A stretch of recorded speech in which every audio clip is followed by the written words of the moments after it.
On the night before my wedding, I overheard my fiancé laughing with his friends, saying, "She's just a temporary choice until someone better comes along." The next morning as he stood at the altar I walked in, but not to marry him. Instead I had a surprise that made him fall to his knees. I never planned to become the bride who brought her fiancé to his knees. Not in marriage but in absolute devastation. But life has a funny way of rewriting your story when you least expect it. The night before my wedding, fate handed me a truth I never asked for, and today I would return the favor. Before we begin, I want to take a moment to thank each of you for being part of this incredible journey. If you're enjoying these stories of empowerment, consider subscribing. It's completely free and helps us build this amazing community. Let's dive in. Harrison Montgomery and I had been together for 3 years. He was everything I thought I wanted: successful, charming, and from a well-respected family.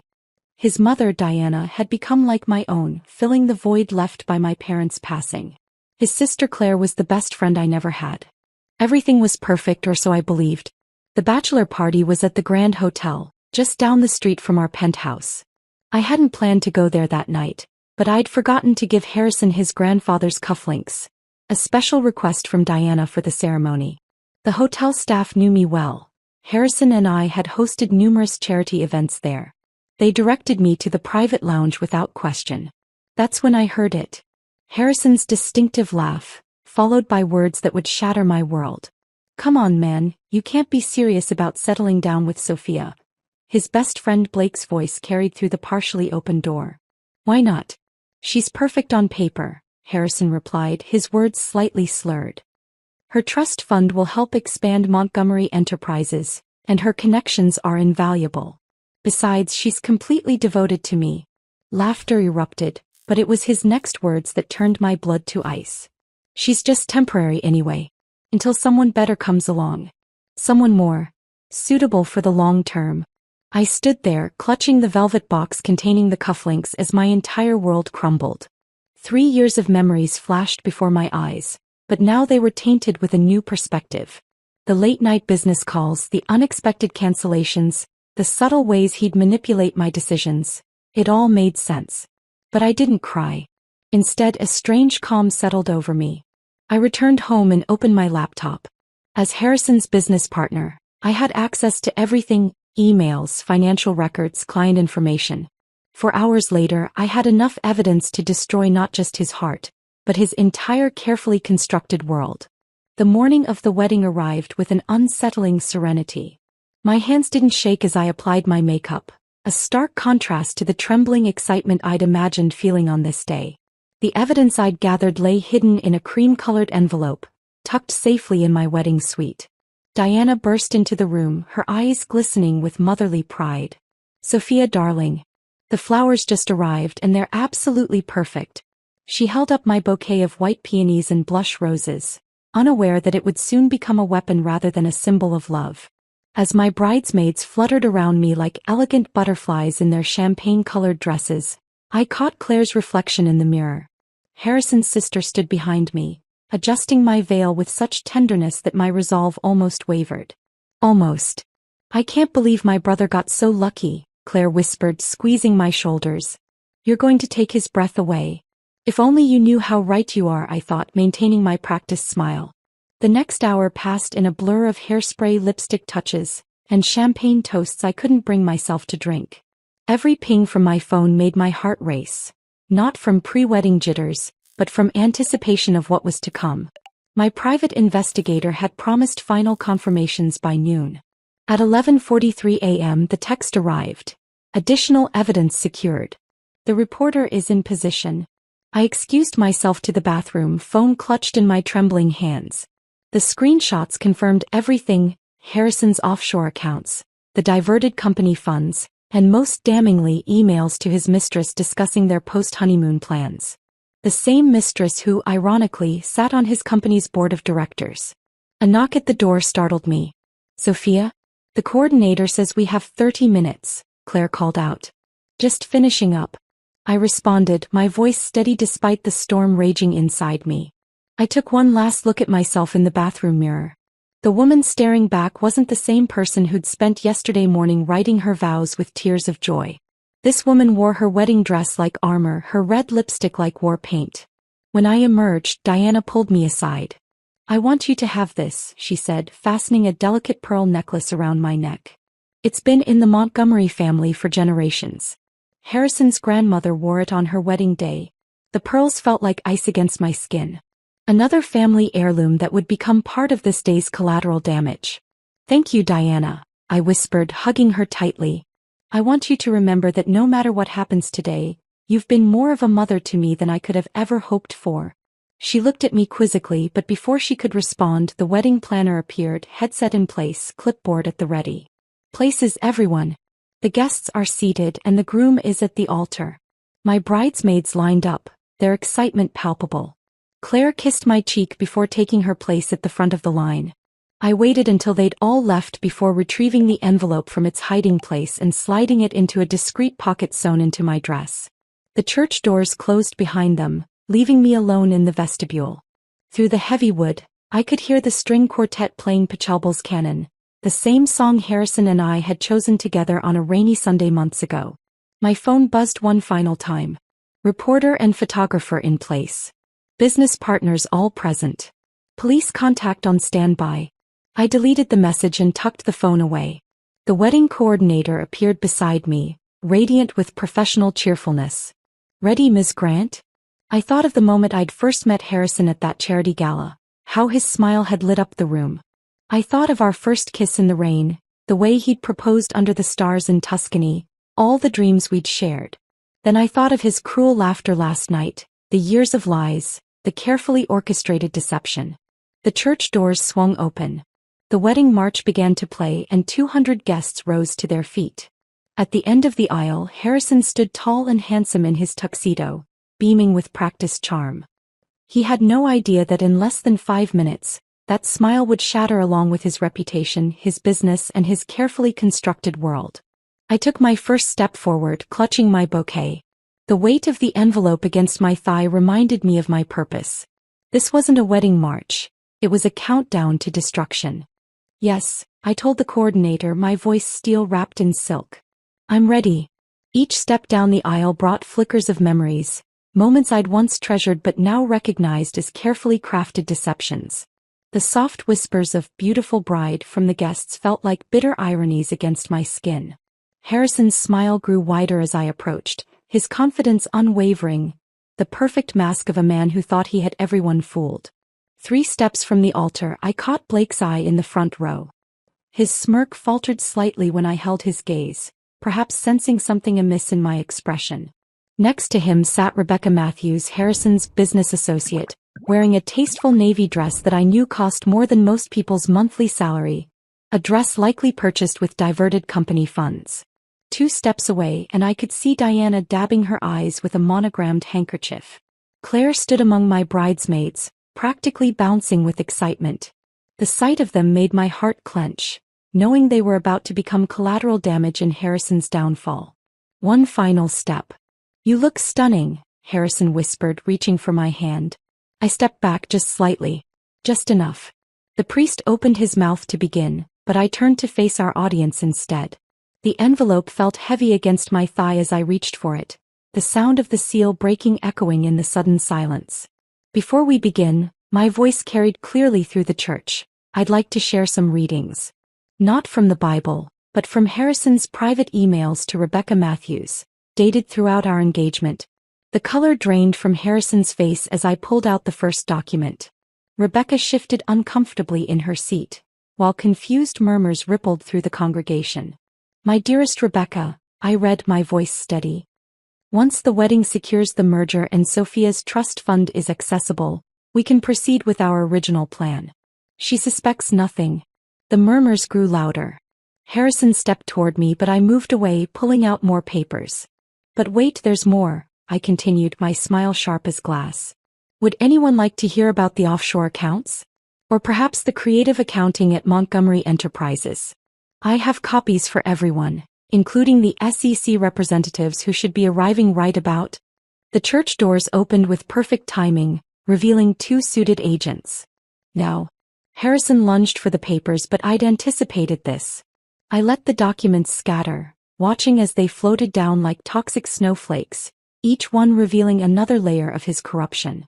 The photographers I'd planted among the guests captured every moment, their cameras clicking rapidly. "Sophia, please," Harrison hissed, grabbing my arm. "We can talk about this." I twisted free, facing him with all the cold fury I'd accumulated. "Talk? Like how you talked about me at your bachelor party. Just temporary, wasn't I? Until someone better comes along." His face went from white to gray. In the front row, Blake shifted uncomfortably, avoiding everyone's eyes. "I trusted you," I continued, my voice carrying through the now silent church. "I loved you. But you saw me as nothing more than a stepping stone. A means to an end." Diana stood up, her face a mask of confusion and growing horror. "Harrison, what is she talking about?" "Mother, I can explain." "Explain the embezzlement?" I interrupted. "The affair? The planned merger that would have bankrupted dozens of families? Please, Harrison, explain to everyone exactly who you are." The SEC agents were moving forward now, flanking the altar. Rebecca had already slipped out a side door, but she wouldn't get far. Another team was waiting outside. "You've ruined everything," Harrison snarled, his charming facade finally cracking completely. I smiled, reaching up to remove the Montgomery family pearls. "No, Harrison. You did that all by yourself. I'm just making sure everyone knows exactly who they're dealing with." The next few moments dissolved into chaos. The agents moved in, Claire was sobbing, Diana stood frozen in disbelief, and guests were either fleeing or recording everything on their phones. Through it all, I maintained my composure, watching as Harrison's perfect world crumbled around him. As he was led away in handcuffs, Harrison turned back one last time. "I did love you in my way." "Your way?" I stepped close, keeping my voice low. "Your way was never good enough. Consider this my wedding gift. The truth finally about the man you really are." I turned away, walking back down the aisle alone, my head held high. Behind me, I could hear Diana's muffled sobs, the continued click of cameras, and the growing buzz of shocked conversations. But ahead of me lay freedom, justice, and the satisfaction of knowing that sometimes, karma needs a little help arriving on schedule. The spring sunlight hit my face as I pushed open the church doors. A crowd of reporters waited outside. My final touch to ensure Harrison's downfall would be complete and public. As their questions rained down around me, I smiled, knowing that while this wasn't the fairy tale ending I'd once dreamed of, it was something better. It was justice. The following weeks unfolded like scenes from a movie I never thought I'd star in. Headlines screamed, "Montgomery heir's empire crumbles," and "Jilted bride exposes corporate corruption." My phone buzzed constantly with messages from well-wishers and journalists, all eager to hear more about the bride who brought down one of the city's most prominent families. I sat in my new apartment, overlooking Central Park, a place I'd chosen specifically because Harrison had always dismissed it as new money territory. The irony wasn't lost on me. My laptop displayed the latest news. Harrison and Rebecca had been indicted on multiple charges of fraud and embezzlement. The evidence I'd gathered had opened a Pandora's box of corporate misconduct. Claire called daily, her voice always wavering between anger and desperation. "Why didn't you tell me?" she'd ask. I could have helped, but we both knew she couldn't have. Her blind spot for her brother had always been her greatest weakness. Diana's reaction surprised me most. 3 days after the wedding that wasn't, she appeared at my door, carrying a familiar velvet box. "The pearls," she said, holding them out. "They belong to you now." "Diana, I couldn't." "You exposed the truth," she interrupted, her voice firm despite her red-rimmed eyes. "That makes you more worthy of these than anyone who's worn them before." We sat on my new sofa, drinking tea from cups I'd bought just that morning. The silence between us was heavy with unspoken words. "I failed him," she finally whispered. "Somewhere along the way I must have." "No," I took her hand. "Harrison made his own choices. You gave him everything he needed to be a good man. He chose differently." The Montgomery Enterprises investigation revealed deeper corruption than anyone had imagined. Harrison's father had laid the groundwork years ago, and Harrison had merely perfected the art of deception. The company's collapse affected hundreds of employees, but I'd prepared for that too. Anonymous tips had helped many transfer their investments weeks before the scandal broke. Blake tried to contact me once, probably hoping to save his own skin. His message sat unread in my inbox, alongside Harrison's desperate attempts at explanation. Some bridges aren't worth rebuilding. Rebecca turned state's evidence, of course. She'd always been practical that way. Her testimony would ensure Harrison spent a significant portion of his prime years in a federal institution, trading his bespoke suits for prison garb. The media painted me as a hero, the whistleblower bride who chose justice over love. They didn't understand that it was never a choice. The moment I heard Harrison's true feelings, the path forward became crystal clear. Love without respect is like a house built on sand. It's bound to collapse. My own company flourished in the aftermath. Clients appreciated working with someone who demonstrated such unwavering ethical standards. The irony wasn't lost on me. Harrison's attempt to use me had backfired spectacularly, launching me into greater success than he'd ever imagined. 1 month after the wedding, I received a letter from Harrison's grandmother. Her shaky handwriting filled 3 pages with memories of her own marriage, of watching Harrison grow up, and finally her gratitude for preventing the family name from becoming synonymous with unchecked corruption. "You did what none of us had the courage to do," she wrote. "You saw the truth and refused to look away." The letter ended with a photograph, Harrison's grandfather on his own wedding day, young and hopeful. The same hope I'd once seen in Harrison's eyes. The same hope that had twisted into something darker when nobody was watching. I kept the photo not out of sentimentality, but as a reminder that appearances can be deceiving. The charming smile that had once won my heart had hidden a calculated mind plotting my destruction. Never again would I let someone else's mask become my reality. As summer faded into autumn, I found myself walking through Central Park more often. The changing leaves reminded me that transformation, while painful, was necessary for growth. Each step forward took me further from the woman who'd nearly married a lie, and closer to someone stronger, wiser, and unafraid of standing alone. Diana joined me for these walks sometimes. We never spoke of Harrison directly, but his absence hung between us like an invisible thread, connecting 2 women who'd loved and lost the same person in different ways. "You know," she said during one of our walks, "I always wanted a daughter who would carry on the Montgomery legacy of strength and integrity. Turns out I got one, just not in the way I expected." I squeezed her hand, understanding the weight of her words. In trying to destroy me, Harrison had inadvertently given me something precious. A family bound not by blood or false promises, but by truth and resilience. The media eventually moved on to newer scandals, but the lessons remained. Sometimes the greatest act of love isn't saying "I do," it's having the courage to say "I won't." 6 months after the wedding that wasn't, I found myself standing in front of Montgomery Enterprises' former headquarters. The building's gleaming facade remained unchanged, but the company's name had been replaced by that of its new owners. Inside, a different kind of energy pulsed through the renovated offices, one of transparency and renewed purpose. I'd been invited to consult on the company's restructuring, a delicious twist of fate that hadn't escaped my notice. The new management wanted to understand how the previous corruption had gone undetected for so long. Who better to explain than the woman who'd uncovered it all? Walking through the familiar corridors, I passed Harrison's old office. It had been converted into a communal workspace, its imposing mahogany doors replaced with glass panels. Sunlight streamed in where shadows once lurked, a fitting metaphor for the company's transformation. Claire had taken over a small division of the company, determined to rebuild her family's legacy the right way. We'd slowly repaired our friendship, stronger now for having been tested. She'd inherited her mother's strength but channeled it into creating positive change. "The quarterly reports show remarkable recovery," she announced during a board meeting, her voice steady and confident. "We've retained 80% of our original workforce and implemented all recommended transparency measures." I watched her with pride, remembering the tearful conversation we'd had 3 months ago when she discovered even more of Harrison's deceptions. Instead of breaking her, each revelation had only strengthened her resolve to make things right. The media had dubbed it the Montgomery Redemption, a story of corporate resurrection led by the women Harrison had underestimated. Diana had emerged from her initial shock to become a fierce advocate for corporate accountability, using her social connections to promote ethical business practices.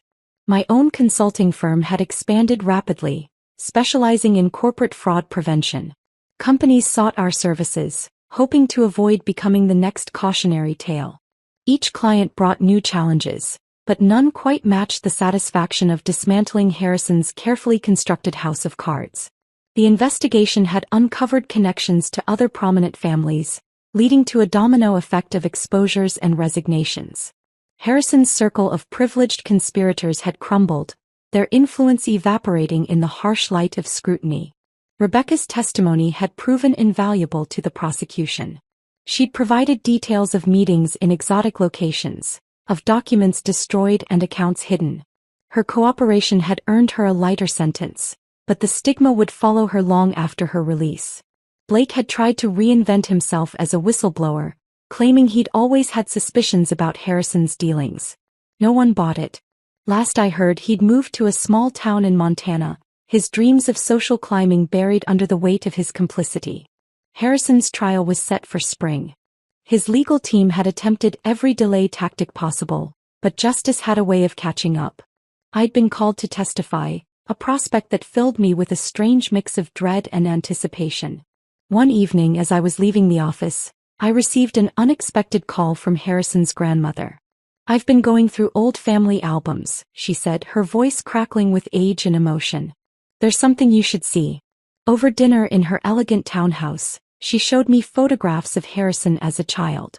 Images of a smiling boy who once had the potential for goodness, before ambition and greed twisted his path.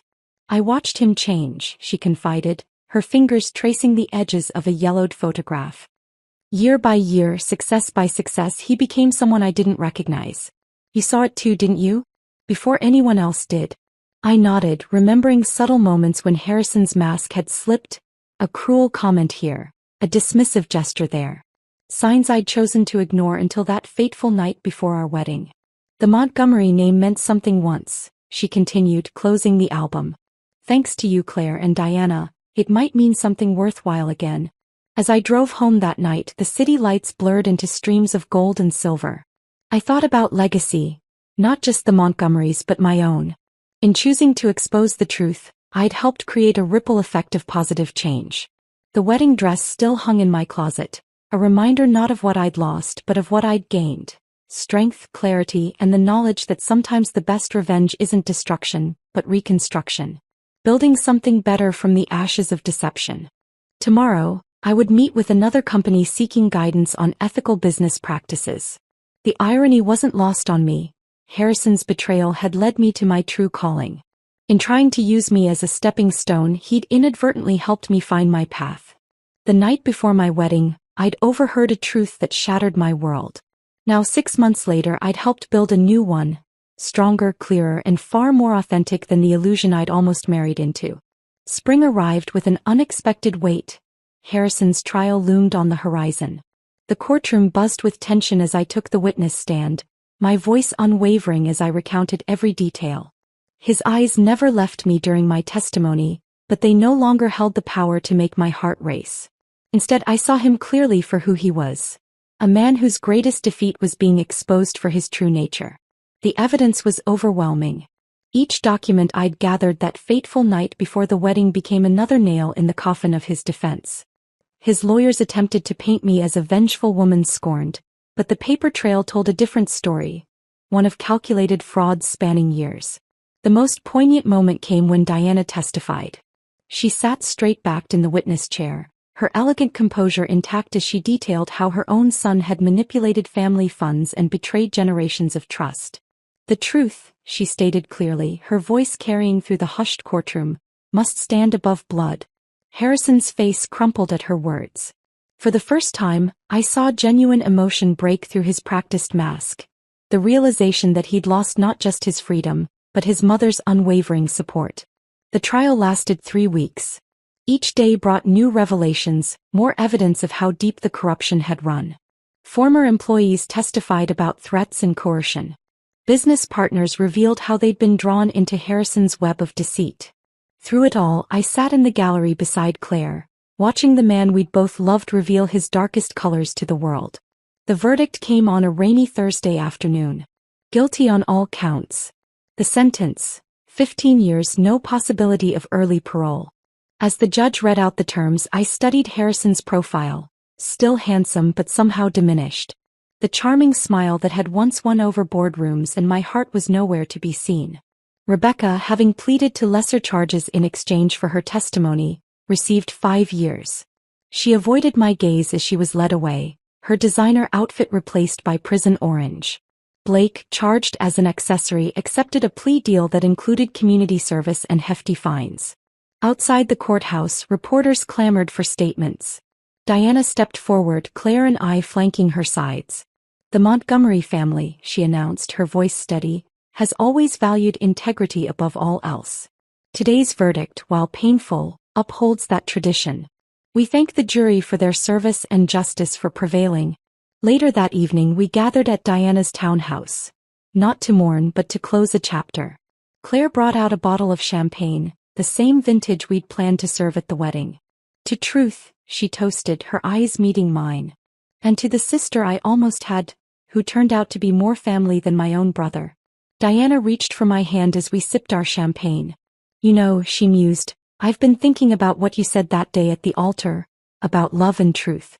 You chose truth over love, but in doing so you showed the greatest love of all, love for justice, for what's right." The evening softened into night, our conversation turning from the past to the future. Claire spoke of her plans to rebrand the remaining legitimate Montgomery businesses. Diana shared her vision for a foundation supporting corporate ethics education. As I drove home that night, the city skyline glittered against the dark sky. The weight I'd carried since that night before my wedding finally began to lift. Harrison's sentencing wasn't just an ending. It was permission to truly begin again. My phone buzzed with a message from an unknown number. A photo appeared, Harrison in his prison uniform, being led to his cell.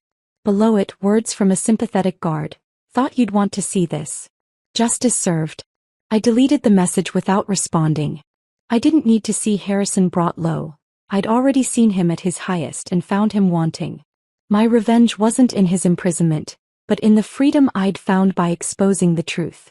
The wedding dress that had hung in my closet like a ghost was finally packed away, donated to a charity that helped domestic abuse survivors rebuild their lives. The symbolism wasn't lost on me. What was meant to be a symbol of love and trust would now help other women write their own stories of redemption. As I fell asleep that night, I thought about the girl who'd once dreamed of becoming Mrs. Montgomery. She'd been naive, perhaps, but her belief in justice had been her saving grace. Harrison had seen her trust as weakness, never realizing it would be his undoing. The truth had cost me a wedding, but it had given me something far more valuable. The knowledge that sometimes the greatest love story isn't about finding the right partner, but about finding the strength to stand alone for what's right. 1 year after Harrison's sentencing, I found myself back at the Grand Hotel. Not as a bride-to-be, but as the keynote speaker for a corporate ethics conference. The irony of speaking in the same building where I'd overheard Harrison's true nature wasn't lost on me. The ballroom was packed with executives, all eager to hear from the woman who'd exposed one of the biggest corporate scandals of the decade. As I stepped onto the stage, my heels clicking against the polished wood, I caught my reflection in the glass panels, confident, poised, and completely transformed from the woman I'd been a year ago. "Good morning," I began, surveying the crowd. "You're here today because you want to learn how to prevent fraud and corruption in your organizations. But what you really need to learn is how to see the truth hiding behind perfect smiles and designer suits." In the front row, Diana and Claire sat proudly. Claire had successfully rebranded the remaining Montgomery assets into a new company focused on sustainable investments. Diana's foundation had already sponsored ethics programs at 3 major universities. "The greatest threat to corporate integrity," I continued, "isn't always external. Sometimes it's the charming CEO with a Harvard degree. Sometimes it's the trusted partner with a flawless track record. And sometimes it's the person you plan to spend your life with." My consulting firm had grown exponentially, with offices now in New York, London, and Singapore. Companies worldwide sought our expertise in fraud prevention and corporate transparency. Each new client brought with them stories of near misses and close calls, potential Harrison Montgomerys caught before they could cause irreparable damage. After my speech, during the networking reception, a young woman approached me. Her hands trembled slightly as she introduced herself. "I'm engaged to my company's CFO," she confided, her voice barely above a whisper. "Last week I found some discrepancies in our books. After hearing your story, I don't know what to do. I looked at her, seeing my former self reflected in her uncertain eyes. The truth doesn't get easier to tell, I said gently, but living with lies becomes impossible once you see them. By the end of the day, another corporate fraud had been prevented, another scandal averted. The young woman's fiancé was quietly removed from his position, the authorities notified. She sent me a thank you note a month later, signed with her maiden name and a promise to never settle for less than complete honesty. My story had become a beacon for others, a reminder that choosing truth over comfort wasn't just an option, it was a necessity. Business schools used the Montgomery case as a teaching tool, and I occasionally guest lectured, sharing insights that could only come from having loved and lost a master of deception. Claire joined my firm as a partner, her experience in rebuilding after corporate scandal proving invaluable. Together, we developed programs to help companies foster cultures of transparency and accountability. You know, she said one evening as we reviewed case files, I used to think Harrison was the strong one in our family. Now I realize strength isn't about maintaining power. It's about having the courage to expose wrongdoing even when it hurts. Diana's foundation launched a scholarship program for women in business ethics, naming it after Harrison's grandmother who had passed away peacefully months after his sentencing. Her last words to me had been, "You saved our family's soul." The media still occasionally ran stories about the runaway bride who saved Wall Street. But my life had moved far beyond that single day of reckoning. My work had evolved from an act of revenge into a mission of prevention and protection. Harrison's appeals were systematically denied, his attempts to reduce his sentence falling on deaf ears. The evidence I'd gathered that night had been too thorough, too damning to dispute. Sometimes I wondered if he ever truly understood that his downfall hadn't been caused by my discovery of his plans, but by his own belief that love could be used as a weapon. 1 year after exposing the truth, I stood in my office overlooking Central Park, watching the sunset paint the sky in shades of redemption. On my desk sat a framed photo of Diana, Claire, and me at the opening of the Foundation's first ethics center. Next to it lay a small velvet box containing the Montgomery family pearls. No longer a symbol of betrayal, but a reminder that sometimes the most precious inheritance is the courage to stand for what's right. The truth hadn't given me the happy ending I'd once dreamed of. Instead, it had given me something far more valuable. A purpose, a mission, and a family bound not by blood or marriage, but by an unwavering commitment to integrity. 18 months after the day I walked away from my own wedding, I received an unexpected phone call. Harrison wanted to see me. His request came through his prison counselor. A meeting for closure, he claimed. Diana and Claire advised against it, their protectiveness showing in their concerned expressions. But something in me needed this final conversation, this last piece of the puzzle to complete my healing. The prison visiting room was stark and cold, nothing like the luxurious spaces where we'd once shared our dreams. Harrison sat at the metal table, the orange jumpsuit a jarring contrast to the tailored suits he once wore. His features had hardened, the polished charm replaced by a weathered authenticity I'd never seen before. "Sophia," he said, his voice rougher than I remembered. "Thank you for coming." I sat across from him, maintaining a composed exterior while my heart raced with memories. "Why did you want to see me, Harrison?" He looked down at his hands, the ones that had once slipped an engagement ring onto my finger. "I've had a lot of time to think. About what I did, who I was, who I am." 18 months of reflection, I noted. That's quite a change from the man who thought he could charm his way through life. "I deserved everything that happened," he admitted, surprising me with his directness. "The truth is, I never deserved you. Not because you weren't enough, but because I wasn't." The words hung between us, heavy with the weight of lost possibilities. Through the visiting room window, I could see clouds gathering, mirroring the storm of emotions in my chest. "You know what the worst part is?" he continued, looking up to meet my eyes. "I did love you. In my twisted, selfish way, I loved you. But I loved power more. I loved the game more." "Love shouldn't be a game, Harrison." "No," he agreed quietly. "It shouldn't."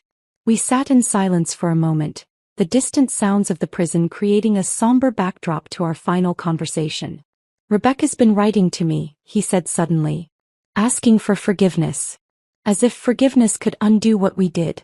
I studied his face, seeing for the first time the toll of consequences on a man who'd never believed they applied to him.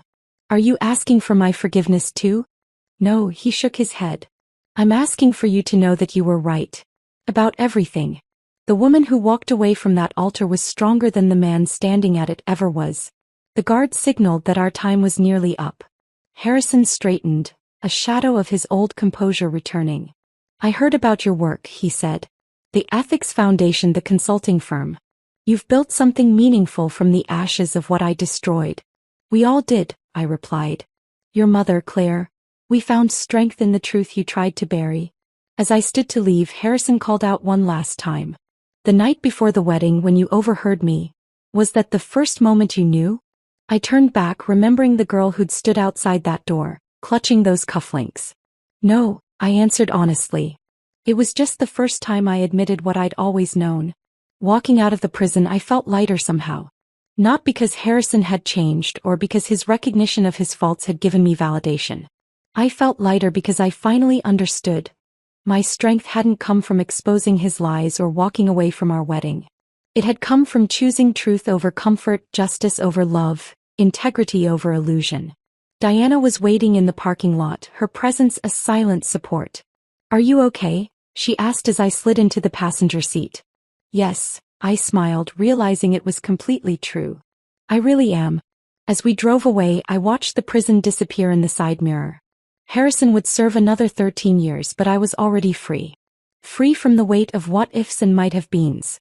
Free from the ghost of a love that was more fiction than fact.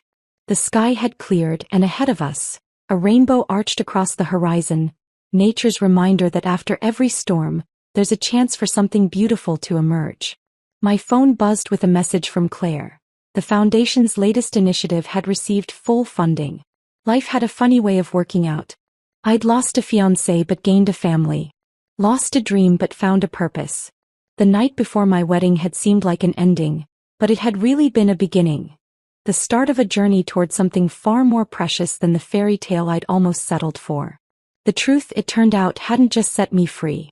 It had set us all free. 1 year after my meeting with Harrison, my life had blossomed in ways I never imagined possible.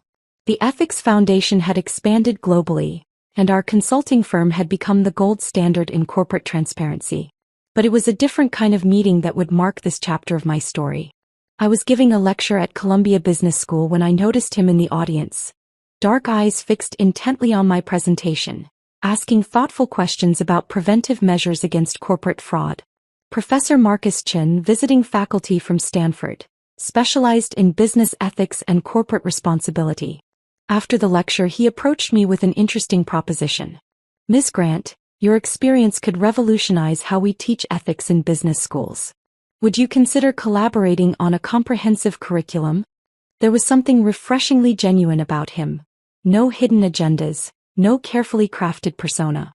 Just authentic passion for creating positive change. Diana noticed it first, during a foundation board meeting where Marcus presented his ideas. He looks at you the way one should look at someone they admire, she remarked afterward. Not as a prize to be won, but as an equal to be respected. Our professional collaboration slowly evolved into coffee discussions that stretched into dinner conversations. Marcus never pushed, never rushed. He understood the weight of my past and respected the strength it had given me. Claire teased me mercilessly about the way my eyes lit up when discussing our curriculum project.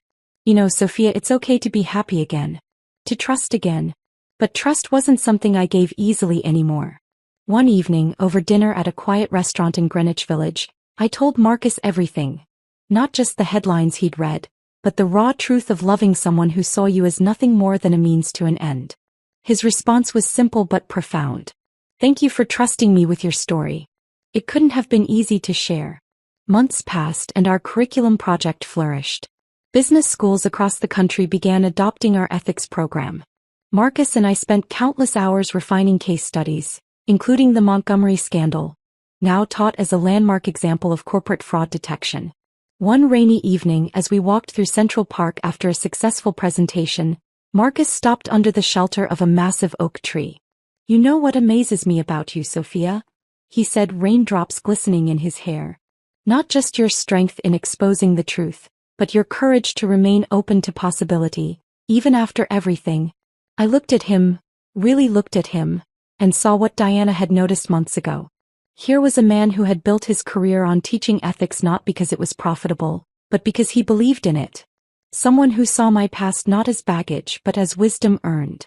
The truth is, he continued, I've fallen in love with you. Not the headline version of you but the real you, brilliant, compassionate and unafraid to stand for what's right. I'm not asking for anything except the chance to show you that love can be honest, straightforward and true. Standing there in the rain I felt something I thought I'd lost forever. Hope. Not the naive hope of my younger self, but something stronger, tempered by experience and wisdom. Claire and Diana were ecstatic when I finally admitted I was dating again.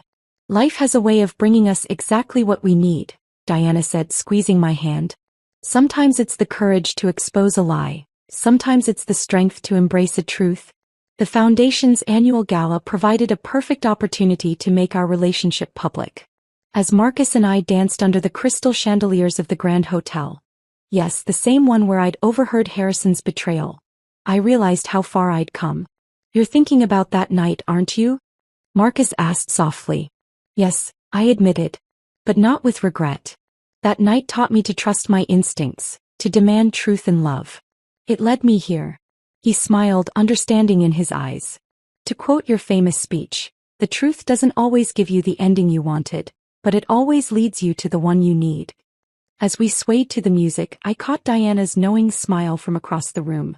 She raised her glass in a subtle toast, and I knew she was thinking what I was. Sometimes the best revenge isn't in destroying what hurt you, but in building something beautiful from the lessons it taught you. The truth that shattered my world 2 years ago had led me to a love that didn't need to be tested or proved. A love as transparent and steady as the principles we both lived by. 3 years to the day after my almost wedding to Harrison, I stood in front of my full-length mirror, adjusting a different white dress. This one was simpler, more elegant, a reflection of the woman I'd become. Diana fussed with my veil, her eyes glistening with genuine happiness. This time, she whispered, everything is exactly as it should be. Claire burst into the room, champagne in hand. Marcus is practically floating out there. And you should see the students who showed up. Half of Columbia's business school came to watch their favorite professors tie the knot. The venue wasn't a grand cathedral like my first planned wedding. Instead, we chose the botanical gardens where Marcus and I had spent countless hours discussing our curriculum between stolen kisses and shared dreams. The guest list was smaller, but every person present represented a genuine connection, a true relationship built on mutual respect and understanding. Ready? Diana asked, holding out a familiar velvet box. The Montgomery pearls gleamed in the morning light. Once a symbol of a dynasty built on deception, they now represented something different. The power of transformation, of turning pain into purpose. Actually, I smiled, closing the box gently, I think these belong to the Foundation now. A reminder of where we've been and how far we've come. Diana's eyes welled with tears as she hugged me. You truly are the daughter I was meant to have. The ceremony was everything my first one wasn't, authentic, intimate, and filled with genuine joy. Marcus's vows spoke not of ownership or obligation, but of partnership and shared purpose. When he mentioned how my story had inspired him long before we met, how my courage had made him a better educator in person, I saw the same conviction in his eyes that I'd seen during our first meeting. My own vows acknowledged the journey that had led me here. Love isn't about perfect moments or grand gestures, I said, looking into his steady gaze. It's about choosing truth over comfort, growth over complacency, and finding someone who makes those choices with you every day. The reception buzzed with energy as students mingled with business leaders, all united by our shared commitment to ethical leadership. The Foundation's newest initiative, a scholarship program for whistleblowers seeking to rebuild their careers, had just launched, turning another page in our story of transformation. Claire clinked her glass for the toast, her smile radiant. To my sister, not by blood but by choice, who taught us all that the greatest love story isn't about finding the right person, but about becoming the right person. And to Marcus, who proved that true love doesn't ask you to compromise your values. It elevates them. Later, as Marcus and I swayed to our first dance, he whispered, "Do you ever think about how different life would have been if you hadn't overheard Harrison that night?" I looked around the room at the family I'd found, the purpose I'd discovered, and the man who loved me not despite my past but because of how it had shaped me. That night didn't change my destiny, I replied. It revealed it. News had reached us that Harrison was up for parole review, but it felt distant, like a chapter in someone else's story. His actions had set my transformation in motion, but they no longer defined me. The woman who had walked away from a false dream had found something real. A love built on truth, a purpose born of principle, and a happiness earned through courage. As the evening wound down, Diana pulled me aside. "I have something for you," she said, pressing a small package into my hands. Inside was a simple journal, Harrison's grandmother's diary from her early days as a Montgomery. She wrote about choosing truth over convenience, even when it costs you everything, Diana explained. "You're not just continuing her legacy, you've reinvented it." Looking out at the garden where Marcus chatted with our guests, I felt a profound sense of completion. The revenge I'd once sought had transformed into something far more powerful. Redemption, not just for myself but for everyone touched by our story. The truth that had once shattered my world had ultimately made it whole again, piece by piece, moment by moment, choice by choice. And as Marcus caught my eye and smiled, that honest, unguarded smile that had first begun to heal my heart, I knew that sometimes the best endings aren't the ones we plan, but the ones we earn by being brave enough to embrace the truth, no matter where it leads. The night before my first wedding had taught me what love wasn't. Every day since had taught me what it truly is, a choice, a commitment, and above all, an unwavering dedication to truth, both beautiful and brutal. In the end, that was the greatest revenge of all. Not just surviving betrayal, but learning to love again, more wisely, more deeply, and more authentically than ever before. 5 years after the fateful night that changed everything, I stood at a podium in front of a packed auditorium at Stanford Business School. The faces before me represented the next generation of business leaders, eager to learn from what had become known as the Montgomery case study. Marcus sat in the front row, now the department head of business ethics, beaming with the same pride he'd shown on our wedding day. 2 rows behind him sat Diana and Claire, who never missed these annual lectures. But this year was different. This would be the last time I told this story. "Many of you know the headlines," I began, my voice carrying through the hushed space. "The jilted bride who exposed a corporate scandal. The woman who walked away from a Montgomery. But today I want to tell you about something more important than revenge or justice. I want to tell you about transformation." A student raised her hand. "Miss Chin, what made you finally decide to stop giving these lectures?" I smiled, resting my hand instinctively on my slightly rounded belly. "Our first child, still our secret. Because some stories need to end so new ones can begin." After the lecture, Claire joined me in my office, perching on the edge of my desk like she used to do in our consulting days. "Harrison's up for parole next month," she said quietly. "He's asked if we would speak on his behalf." The news didn't shock me like it might have once. Time had a way of softening even the sharpest edges of betrayal. "Will you?" I asked. "I might," she admitted. "He's different now. The letters he writes, they're not from the brother I knew. They're from the brother I wished I'd had." Diana had visited him regularly over the years, watching her son slowly shed the layers of deception that had defined him. She'd shared with me his gradual transformation, how he'd started counseling other inmates, helping them understand the ripple effects of white-collar crime on families and communities. The foundation had evolved too. What started as a response to corporate fraud had grown into a global movement for business ethics. The Montgomery pearls, now displayed in our headquarters lobby, had become a symbol of transformation, a reminder that even the darkest truths could lead to light. Marcus found me later that evening in our home office, surrounded by case studies and student papers. "You're thinking about Harrison's parole, aren't you?" I nodded, leaning into his embrace. "I'm thinking about how far we've all come. How that night before my wedding wasn't an ending at all. It was a beginning. For all of us." The next morning I made a decision. I wrote a letter to the parole board, not to condemn or support, but to acknowledge change. "The man I was going to marry chose deception over truth," I wrote. "The man you're considering for parole has chosen to face that truth. In the end, that's all any of us can do, choose truth again and again, no matter the cost." The Foundation's annual gala fell on the eve of Harrison's parole hearing. As I stood addressing the crowd, I saw faces that told the story of the past 5 years. Students who'd become ethical business leaders, whistleblowers who'd found new purpose, families who'd rebuilt from the ashes of corporate fraud. 5 years ago I thought revenge was about destroying something, I concluded. Now I know it's about building something better. The greatest revenge isn't in watching someone fall. It's in helping others rise. Later that night Marcus and I walked through our favorite spot in the botanical gardens. The same place where we'd exchanged vows, where we'd first discussed the ethics curriculum, where we'd now tell our families about the new life growing inside me. You know what I love most about our story? Marcus said, his hand entwined with mine. It's that it was never really about revenge at all. It was about truth finding its way to the surface, like a flower breaking through concrete. I thought about the journey, from the bride who'd overheard a devastating truth to the woman who'd made that truth her strength. From seeking revenge to finding purpose. From a shattered dream to a life more meaningful than I could have imagined. The night before my wedding to Harrison had seemed like the end of my story. Instead, it had been the first line of a much better one.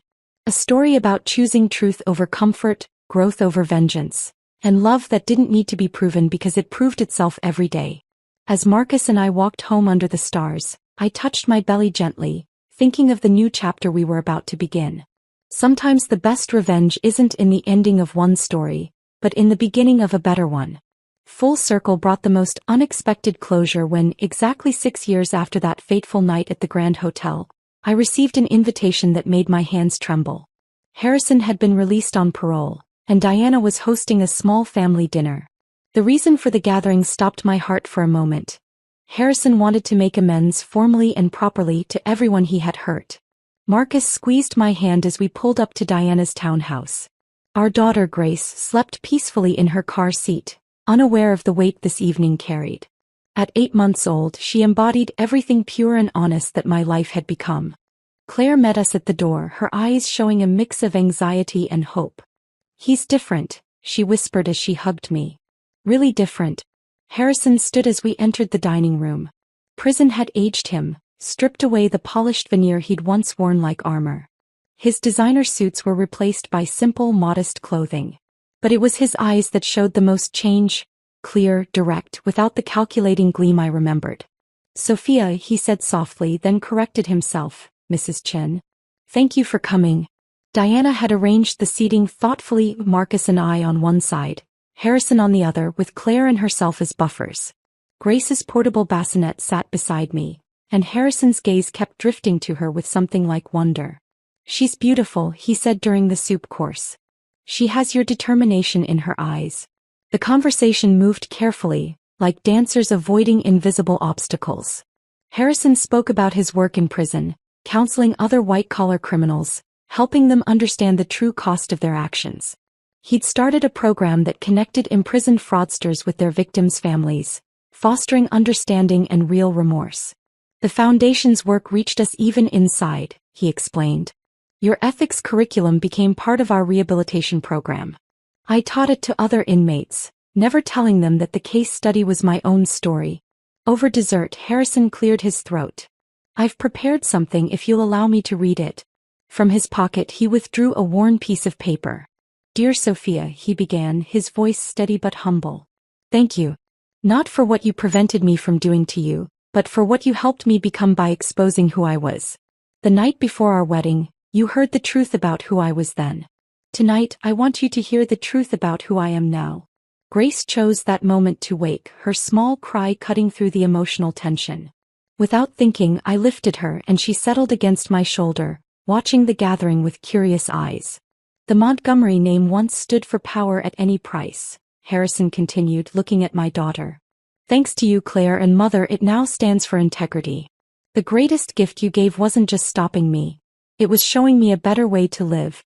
Diana wiped tears from her eyes as Harrison spoke about his plans, working with the Foundation's rehabilitation program, using his experience to prevent others from following his old path. He'd already declined lucrative offers that would have put him back in the corporate world. "I've learned that true power isn't in controlling others," he said, looking directly at Marcus and me. "It's in controlling yourself, in choosing truth even when lies would be easier." As the evening drew to a close, Harrison asked to meet Grace. I found myself nodding and Marcus supported my decision with a gentle smile. Harrison knelt before her bassinet, his face soft with emotion. "Hello, little one," he whispered. "Your mother taught me the most important lesson of my life. I hope you grow up to be as brave and true as she is. Walking out into the cool evening air afterward, I felt lighter somehow. Marcus carried our sleeping daughter to the car as I lingered on Diana's steps, looking up at the stars. You know, Diana said, joining me, when you exposed Harrison's truth 6 years ago, I thought our family was destroyed. Instead, you gave us all a chance at something real. The night before my wedding to Harrison had shown me an ugly truth that shattered my world. But from those shards, we'd all built something beautiful. A family bonded not by lies and obligations, but by choice and truth. As Marcus, Grace, and I drove home, I thought about the power of real redemption. Not just saying sorry, but living differently. Harrison's transformation wasn't just an ending to our story. It was proof that sometimes the greatest revenge isn't in destroying someone's world, but in helping them build a better one. The truth that had once broken my heart had healed us all, in ways none of us could have imagined on that night 6 years ago. Sometimes the best endings aren't the ones we plan, but the ones we earn by facing our truths and choosing to grow from them.